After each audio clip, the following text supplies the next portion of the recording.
We are not just setting intentions under this Libra new moon. We are setting new standards. We are laying down the new laws of love that are rooted in truth, in our experience, in embodiment, in honesty, not in fantasy.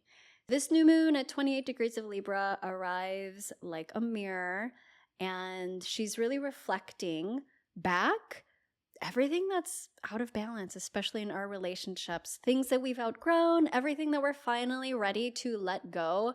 That bridge is collapsing behind us, babe. And with each step, we are building a new one together in our relationships, in our values, in what we hold as beautiful, the beauty in our lives, and how we offer and we care for others.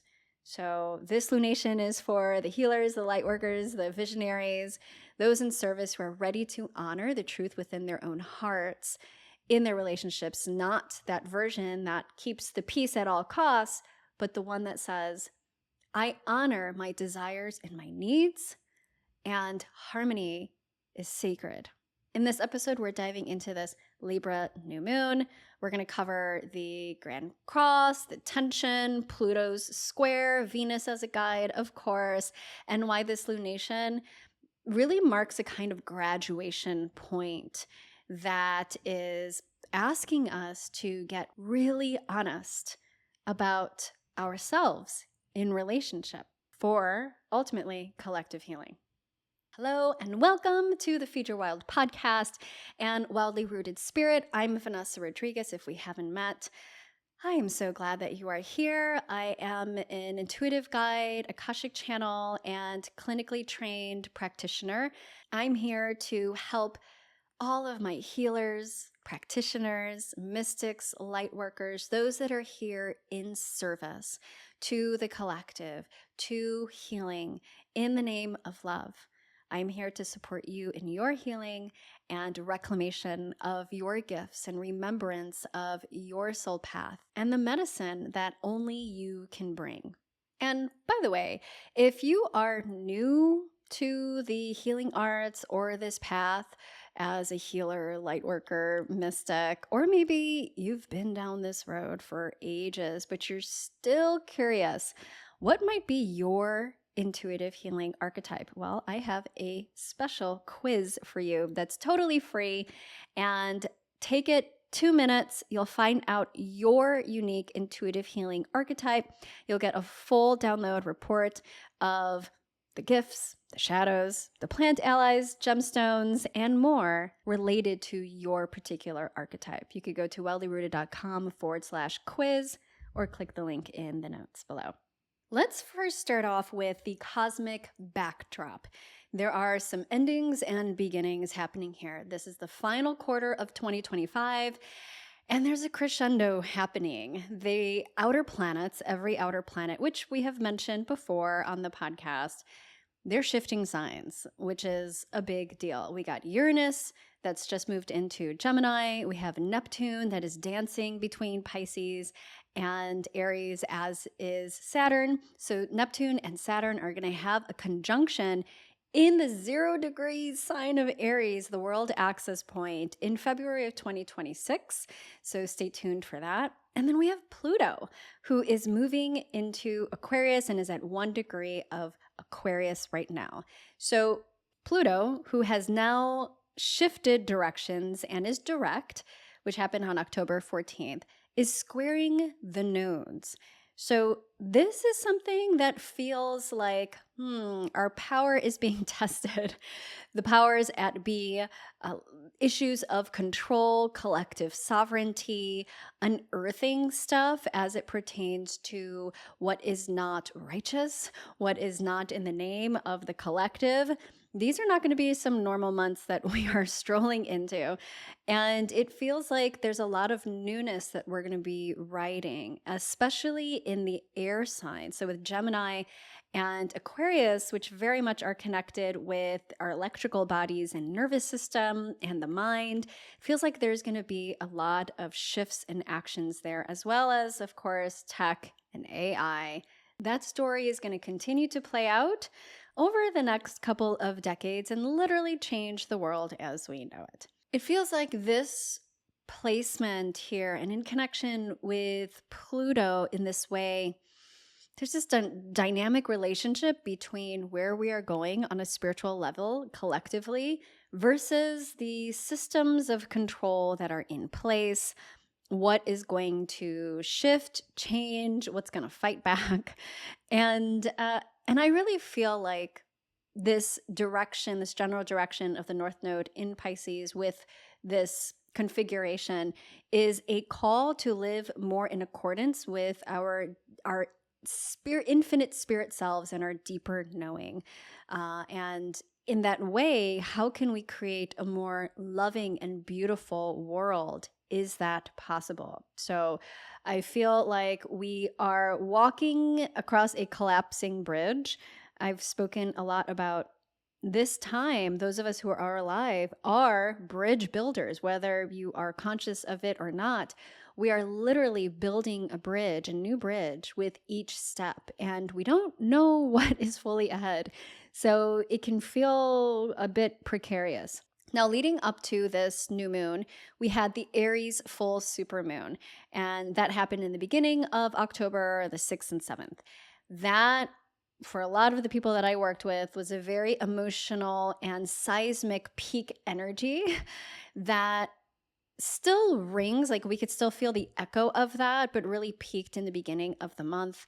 And the Aries Libra axis is already lit up, that really being kind of like the I am and identity, self-identity versus relationship and partnership, independence versus interdependence, this idea of also going at it, pioneering, perhaps alone, but then Libra really wanting to be in relationship as we move forward. So that was a supermoon, and there's a lot of solar activity, so that heightened reactivities, and also maybe some flare-ups for people. Diving into this new moon that's happening on the 28th degree of Libra, this is happening at the very end of a Libra season. And so this is, with these later degrees, it's really this culmination of wisdom of this movement and journey through Libra and the closure just before Scorpio season. Now, new moons at late degrees will continue into 2026. So this feels like, new moons are about establishing new patterns, planting new seeds. And when we have new moons at later degrees, it's like we have the wisdom from the journey in the earlier degrees, and it's a kind of graduation feeling of these lunations. We're going to be experiencing more new moons with late degrees going into the next year. This is an opportune time to set intentions that are really arising from the heart, from your lived experience, and integrating the energies of this time. So look at the 20th degree, or you can look at an orb of 23 to 29 degrees of Libra in your chart. And that's where you're really going to be reestablishing balance and standards, especially in relationship.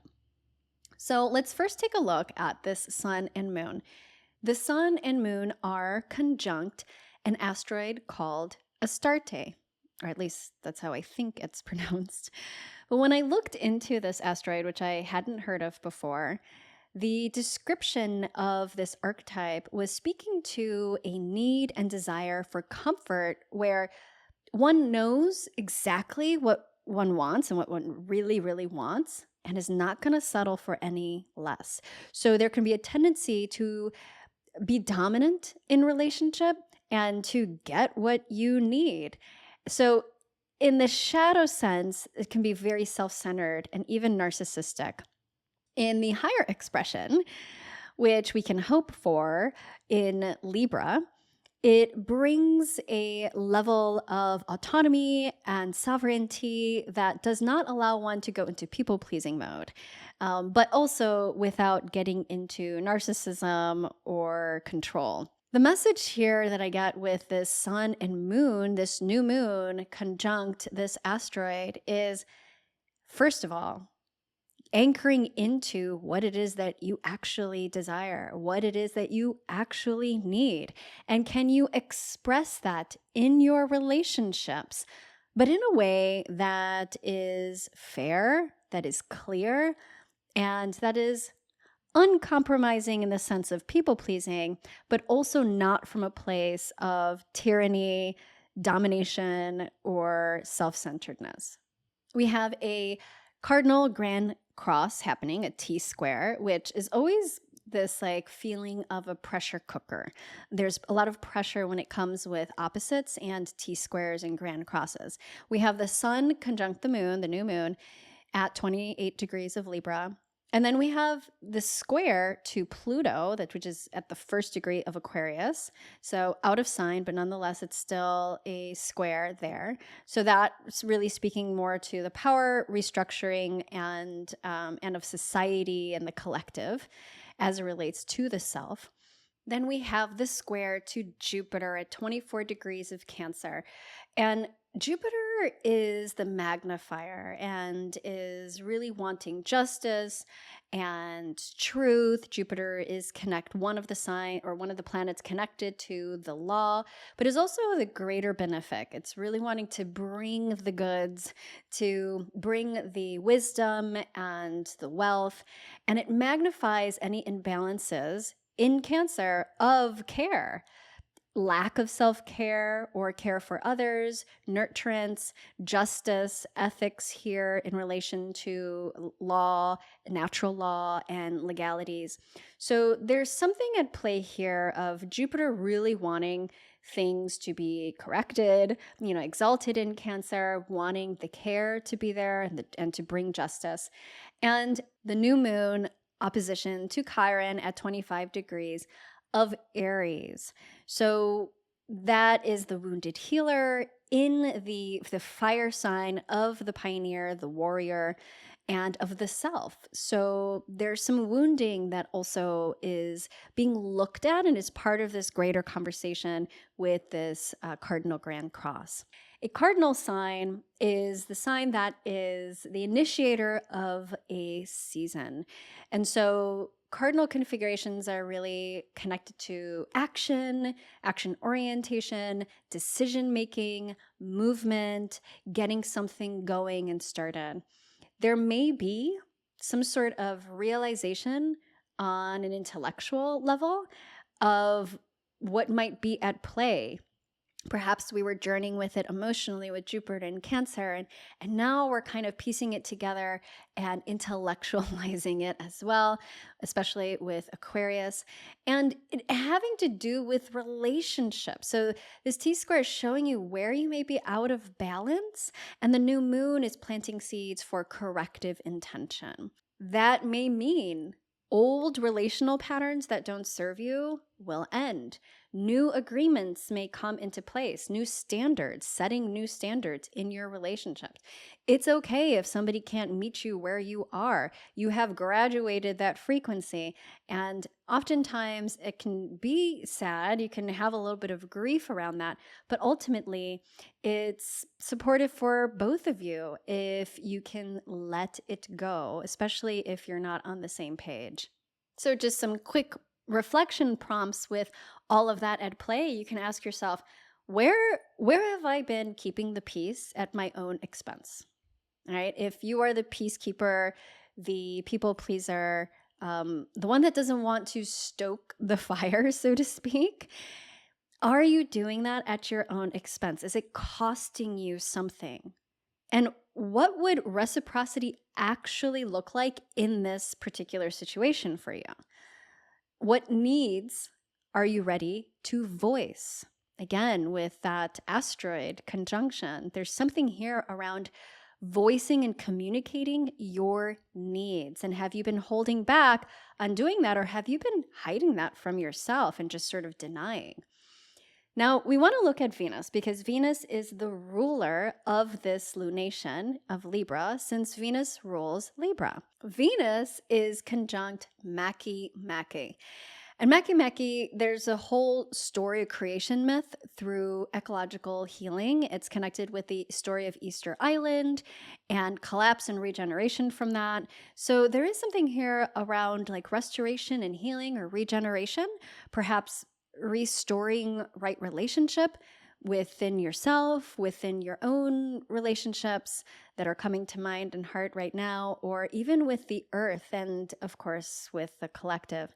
Venus in Libra is loving it because Venus rules Libra. So this feels really good. There's a lot of Venusian energy and support here with Venus being in Libra for this lunation. And Venus in Libra reminds us that sovereignty doesn't have to mean separation. Sovereignty means graceful interdependence because we cannot exist without each other. That's a fact. Sovereignty in this case has more to do with one's awareness of oneself, one's boundaries, and one's needs and desires, and then being able to communicate effectively, clearly, and operate in relational harmony. That's what Venus in Libra ultimately wants, is harmony. Now, there's more to this lunation when we look at Mercury and Mars and what they are doing in Scorpio. So right now we have Mercury conjunct Mars. So they're traveling together in the sign of Scorpio, which is Mars's sign. And this is at around 18 degrees of Scorpio. Mars is really strong in Scorpio. You know, Mars rules Aries and Scorpio. Mars in Aries is a little bit more like the warrior on the battlefield kind of energy, the fighter in the front lines. And Mars in Scorpio is more strategic, is more sensitive and intuitive, but there is also an emotional depth. It's water. Scorpio is a water sign. So there definitely is power here, as well as movement and kind of that like fighter warrior energy, but more in a strategic, almost spy-like kind of way. Mercury conjunct Mars together looks like all the mental operations are firing, all of the neuronal connections. There's a mental focus and acuity. There, with communication, there can also be a lot of truth-telling, verbal precision with your words, but also you can kind of hurt with your tongue, that tongue as a sword, piercing words. So paying attention to that as well. This is really great though, like especially in Scorpio, for research. If you want to get into research or for healing, doing any kind of investigative work, journalistic kind of work, clear communication. I wouldn't say that this is great for relational healing in the lower expression of Mercury, Mars, and Scorpio. In fact, it can be manipulative, it can be deceptive, there can be psychological games. We don't want to operate on that level. We want to really operate in the higher levels of consciousness with that Mercury, Mars, because Mercury is also very tricky as a planet. It's the trickster planet, as well as the god of communication and travel. We have to pay attention to how we are working with Mercury, because again, Mercury can fall into deception, as does Scorpio, the sign of Scorpio and Mars in Scorpio. So you can even trick yourself. You know, you can even have yourself believing something that is not true, or telling yourself a story. So get very clear and honest and drop into your heart before any communication if you're feeling that fire, that depth, and kind of that like scorpionic energy coming up.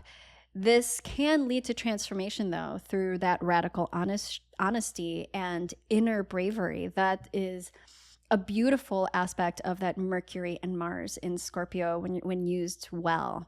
So pay attention to your nervous system, pay attention to your emotions, pause before you speak, that anger management, take the breaths, take that walk before you say the thing that you need to say. If you're feeling anger rising, that's okay. Anger is beautiful. Feel it through and notice what truth is actually here that needs to be voiced, right? And what is not truth and just wanting to hurt. And do I need to have that as part of the conversation? Another part of this story with Mercury and Mars is that they are both conjunct this asteroid called Echo. Yes, Echo, as in hello, hello, hello, in a cave. The story of Echo is that she was a handmaiden of Hera, who was the wife of Zeus, of course, the Greek gods. And Echo talk, and distracted Hera with her endless chatter. So Hera got annoyed and punished her by taking away her ability to speak, except for the ability to repeat the last words of another. So there's something here around speech, especially with Mercury, communication. What is echoing within you? What echo chamber might you be a part of? What is the echo that you have not been listening to but is on repeat in your unconscious or your subconscious? There's another part of this story too with Echo is that she had an unrequited love for Narcissus. Narcissus as in, yes, the narcissist. And that made her fade away until all that was left was her voice. So there's also a sense here of losing oneself and your embodiment in a relationship in order to please another, in order to keep a relationship. You lose yourself, and all that's left is this voice that can only repeat the last words of another. There's also an aspect here of looking at what do we need to accept rather than project, like accept about yourself rather than project that out onto another. That can go a lot of different ways. We can project things that we reject within ourselves. So the shadowy bits within ourselves, we often project onto others. There can also be a projecting onto another to fill a void. If you have a longing for love, a void within yourself that is because of a lack of love or nourishment, that you can project that onto another in order to fill it. So you could see someone as like the savior, the one who's going to come in and fill that void.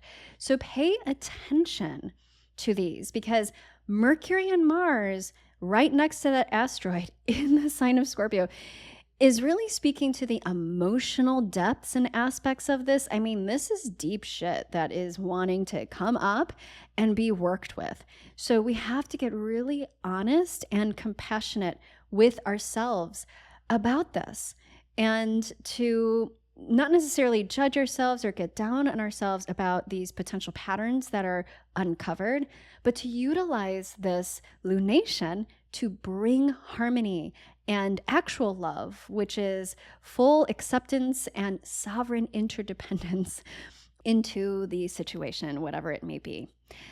Again, take a look at these houses within your own natal chart. Which house does Scorpio rule? Where Mercury, Mars, and Echo are hanging out. Look at your Libra house where this lunation and sun is.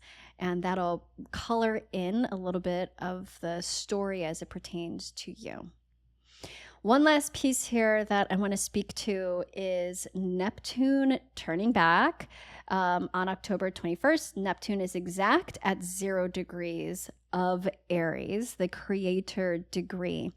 And on the 22nd, it's retrograding back into the anaretic degree, the 29th degree of Pisces. And that's going to be at place until January 26th of 2026. So next year in January. 0 degrees of Aries, again, is the world axis point, the creator degree.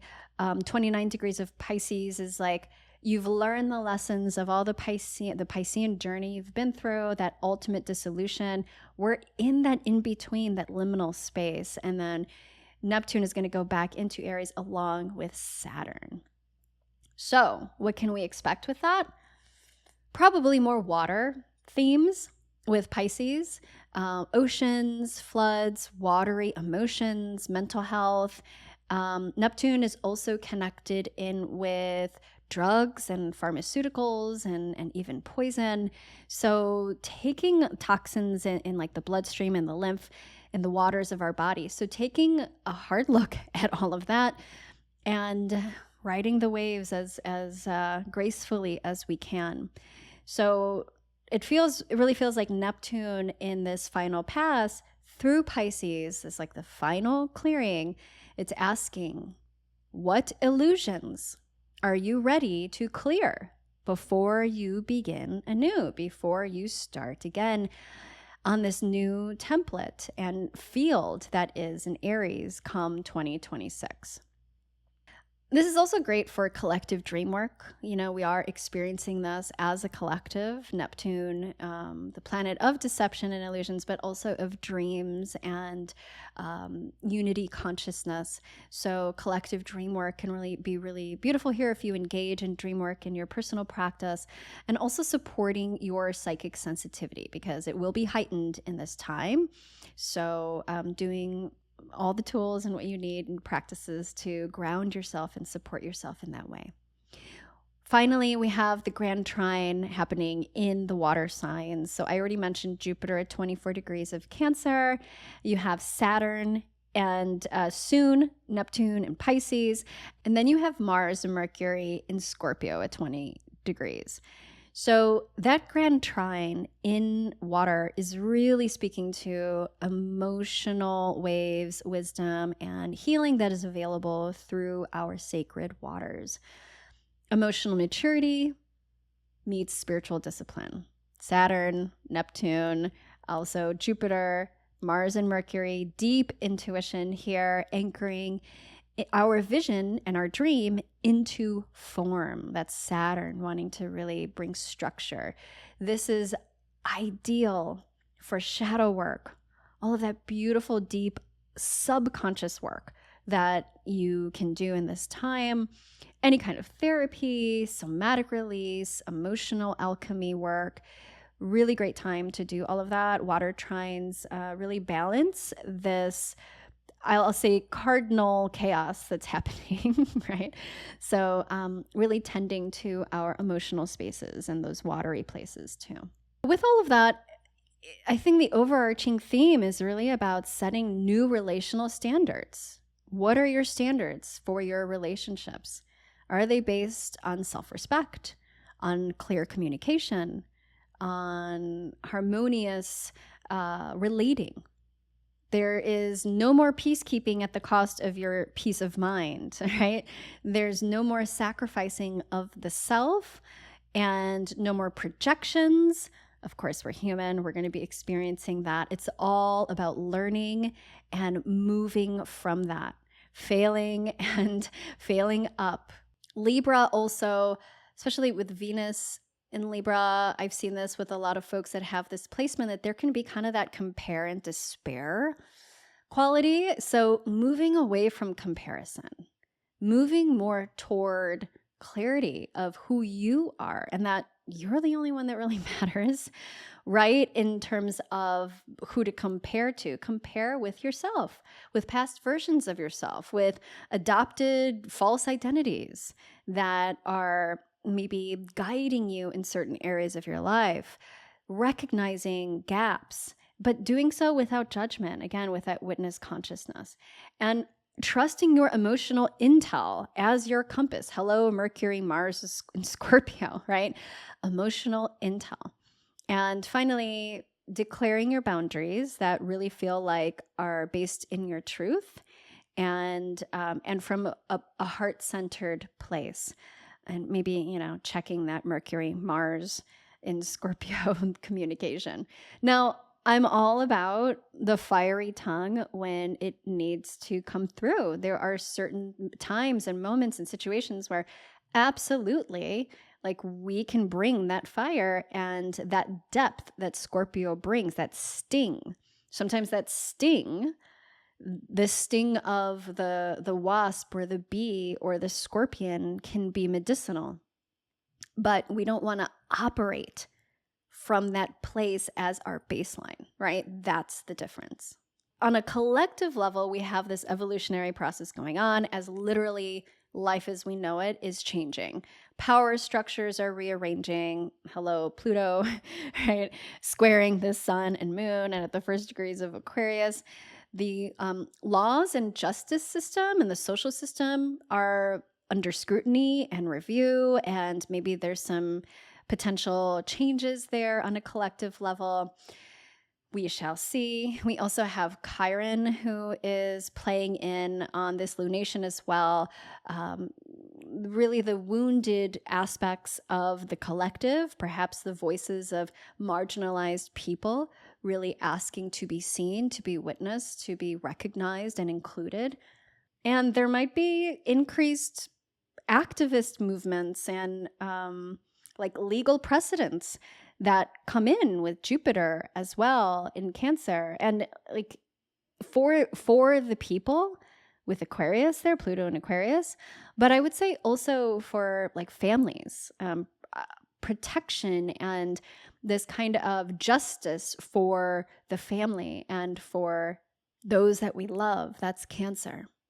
Now, remember, this is a new moon, so it's about planting seeds, this cosmic seed, planting for all that we wish for as a collective, a more beautiful and ethical shared future. Now, we shall see what comes through as a lot is about to be unearthed.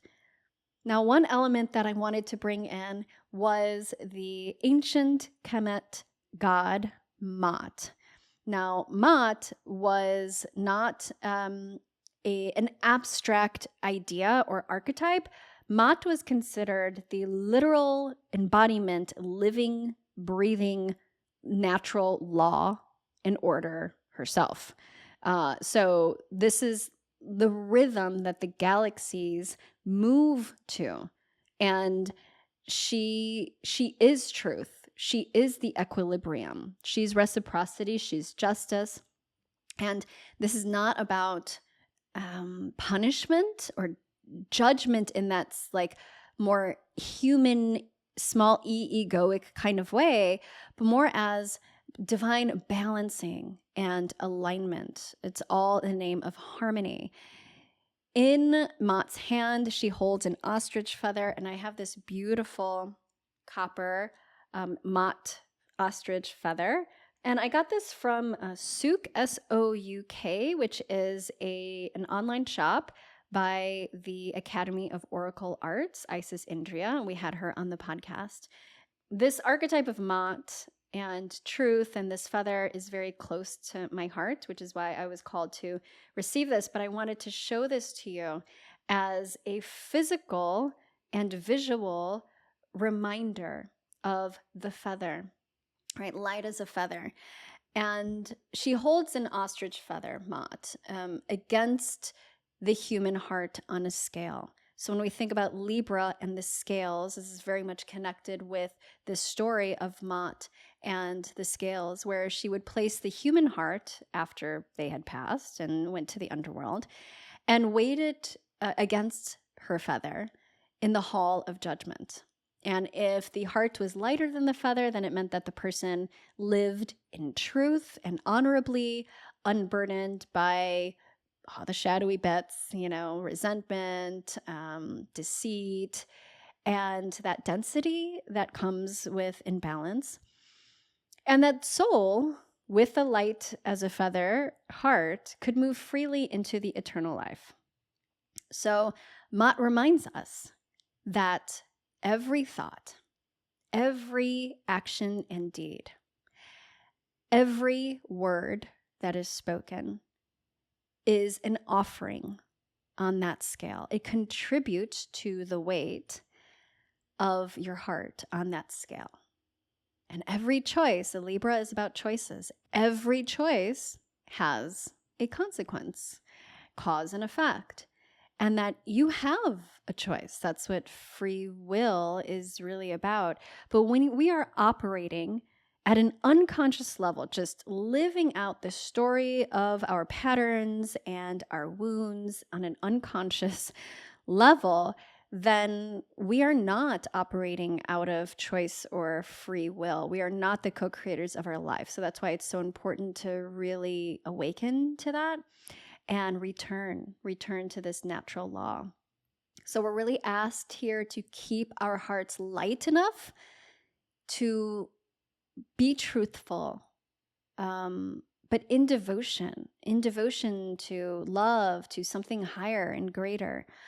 And it's not an accident that Pluto, this planet of truth and transformation and unearthing the stuff that is in the unseen, that is hidden, buried deep, is now sitting at 1 degree of Aquarius. Aquarius is actually the zodiac sign that is associated with Maat herself.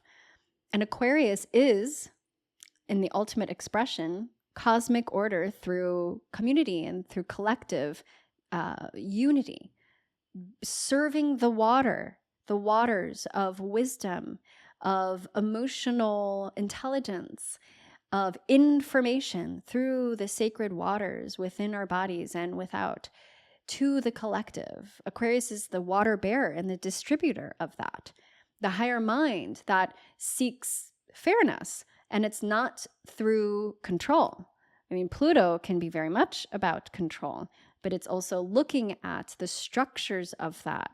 It's testing the structures of power currently in these spaces. And Aquarius is about getting back to the people. It's revolutionary energy as well. So the individual choices here are really highlighted and aligned with Maat.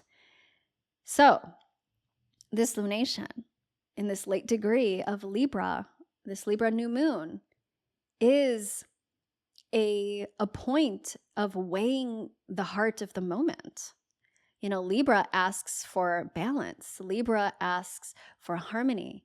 And Maat is balance. Maat is harmony, cosmic harmony and truth. So in tuning into this energy and this wisdom of Maat, you can ask yourself, what has grown heavy? What has grown heavy in my heart? Maybe something that is burdensome, maybe something that is baggage or wounding or traumas that you've been carrying, maybe untruths that have been weighing your heart, holding back your communication, your truth has made your heart heavy. Maybe the taxing emotional situations that are at play in our world today have contributed to the weight of your heart. So what needs to be released? What needs to be alchemized? What needs to be said, communicated, shared, nurtured, tended to, so that your heart can go lighter, get lighter than that feather on that scale? Let's now get into the herbal astrology or medical astrology component of our chat today. We have Libra. So with this lunation being in Libra, Libra is an air sign. It's cardinal. It's an initiator of a season. And Libra is ruled by Venus.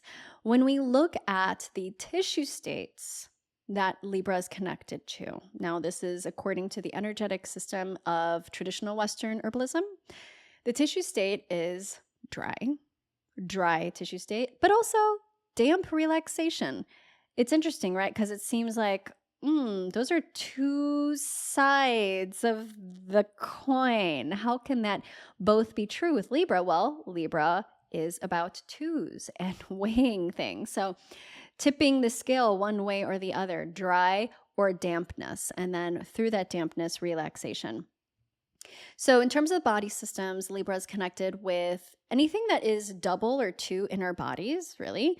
So, for example, the kidneys. The kidneys and the urinary system are connected in with Libra, also the ovaries, and through that, the endocrine system, estrogen, so the hormones in general, and also the lumbar region of the back, because that's where you will find the kidneys and the urinary system. So, in that way, like posture, how important that region of the back is for posture. And also the hormones, the estrogen, the ovaries, and those very important elements, especially as a woman. With those areas being ruled by Libra, when there are imbalances with Libra, what can we possibly experience? Well, issues with kidneys, kidney disease, kidney stones is one that I have seen as well. Urinary issues in general, so UTIs, urinary tract infections, or urinary system imbalances.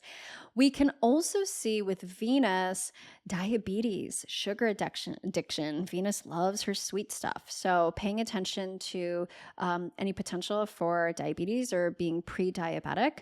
We can also see complaints of the lower back, any kind of pain in that area, hormonal imbalance, especially with estrogen, excess estrogen, not enough estrogen. With Venus ruling the veins, we can also see issues with the veins and varicosities and hemorrhoids, which is a Venus issue as well. Now, what can help support Venus is, well, it depends on which side of the scale is tipped. Is she dry or is she damp and too relaxed? If it's on the damp side, there's too much laxity, then we want to tonify the tissue, and we can do that with astringent herbs. So we could see too much laxity on an energetic level can look like indecision, inability to make a decision, inability to take action, kind of like languishing, right? Like inability to move in general. We want to stimulate that energy. So stimulating herbs, tonifying herbs are really supportive for that, and any kind of potential sluggishness that might be there. So for the Librans that really need to amplify and bring more of that Venusian quality and remember that the medicine of Venus and Venusian healing, then it's about bringing things of beauty into our lives, bringing in touch, loving touch, massages, hugs, aromatherapy, simply beauty and pleasurable things in our lives, music, art, dance, also flower essences and gem essences that are super gentle can be really great as well. There are lots of beautiful Libran herbs, such as Damiana. That's one that I really love, as well as violet and jasmine.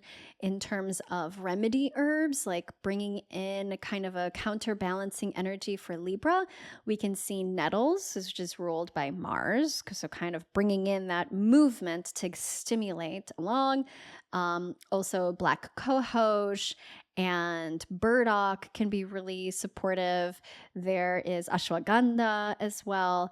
But when we're looking at more of the Venusian, Libran, guardian types of herbs, I really think about the beautiful flowers that are also really powerful and protective, like yarrow, like passion flower, and like rose. And I know I've talked so much about rose on this podcast, but honestly, I mean, we can have an entire podcast in general on rose. While we could say Maat governs the laws of balance, the natural laws of the universe, rose governs the laws of the heart and of love. And wild rose is Venus in her purest medicine. Venus in her orbit even makes the visible geometry of a 5-petaled rose in the sky through her orbit. And with rose, her petals are soft and lush, and they soothe when we look at her medicine in terms of quenching fire and soothing the skin, and how wonderful rose can be for skin issues. But then we have, especially with wild rose, her thorns, the thorniness that also protects and has boundaries. So this is a healthy Libran quality. She also, in that way, reminds us that beauty, and love requires boundaries and protection, that a heart can really only bloom if it also knows itself and knows how to say no. Rose is one of my greatest teachers in this life so far. And one of the things that Rose has taught me is, like Maat, the balance between giving and receiving, and compassion, but also maintaining those boundaries, especially as a healer, and cultivating discernment. What is mine, what is not mine, and that is not mine to heal, that is yours to heal. And it would be a disservice and a dishonor for me to take on anybody else's shit or issues, right? And vice versa. Rose, again, has a cooling quality. She cools an overheated body, skin, and heart. She releases inflammation that can be from overwork, from grief especially, and helps to support the restoration of the rhythm of the heart and of joy in the body's experience. She's also tonifying, so she tones the blood and the tissues. She nourishes the nerves, and she helps to support fertility. So when there is stagnant emotion in the body, Rose can really help to break that up and move that stagnancy, and help you to do the emotional alchemy. On a spiritual level, she can help assist your heart in some of the clearing and healing work that is required in order to become light again, and open again, and ready to love again.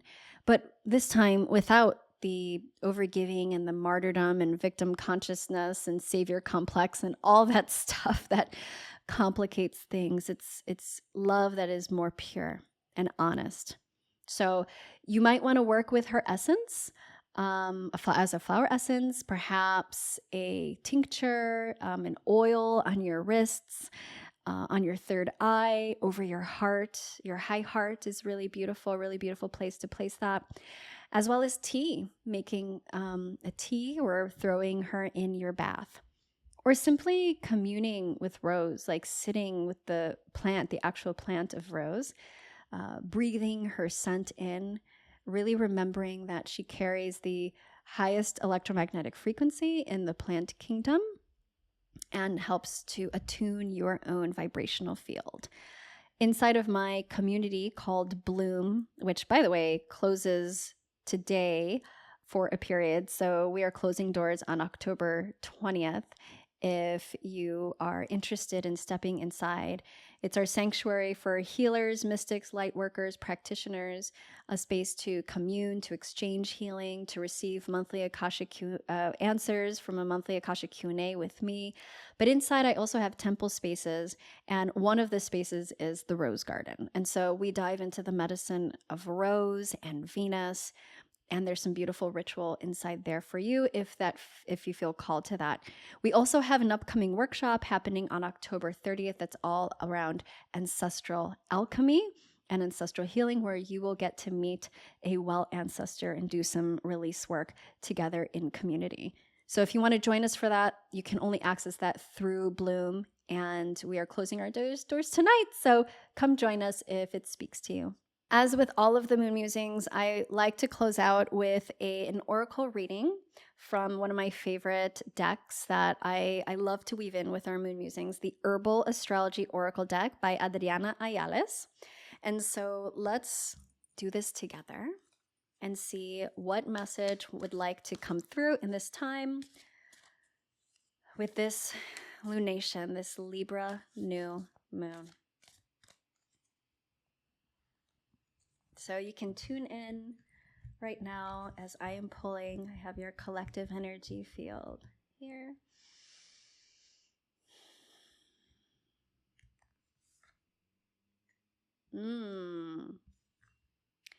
We have Bobinsana. Bobinsana, card number 8, connected with Neptune and the moon. So another lunation card connected with this moon. And we've talked a lot about Neptune and Neptune's journey back and forth between Aries and Pisces, all the things. Here, this card connected in with trust. And I love this image, DNA, the whales, hummingbirds, so beautiful. Bobitsana. Okay, so let's take a look at what Adriana has to say. Card number 8. A card of the moon, ruled by the moon and Neptune. Self-love, heart retrieval, ultimate state of receivership, gratitude, receptivity, and compassion. In the Shipibo tradition, Bobinsana is a highly respected master teacher that contains a plethora of medicinal benefits for the body, mind, and spirit.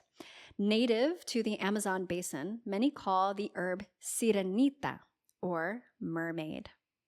Beautiful paintings found in the Amazon among shamans depict her as a goddess, a deeply creative feminine spirit who has masterful healing abilities. Sirenita de los Ríos assists us in healing wounds of the heart, past relationships, grief, loss, sadness, abuse, and melancholy.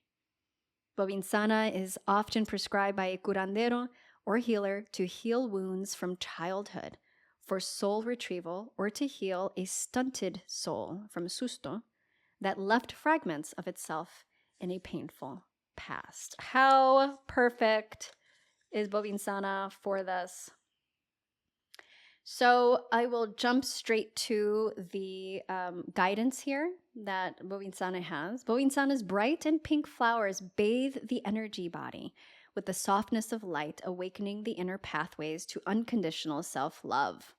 Bobinsana reminds us that love is the highest state of receivership, reminding us not to forget the necessary power of self-love. Bobinsana assists us in rediscovering forgotten places within ourselves, retrieving fragments of our heart, seeking healing. I mean, perfect for this lunation, what we've been talking about. Beautiful combination with rose too, by the way. So if Bobinsana speaks to you, and again, I just love the images in this deck, I encourage you to work with this plant ally. You don't have to necessarily imbibe or consume a plant to connect with them. You can connect with their spirit through intention, through prayer, through ritual. So if that speaks to you and this plant Bobinsana really is calling you, then I encourage you to connect in that way. I know that a lot can come up in these times, and they most likely have already. And heart work is not easy work. That's why working with these plant allies can be really supportive, as well as working with a guide, a mentor, a healer, a practitioner, a trusted loved one. It really requires us to be held.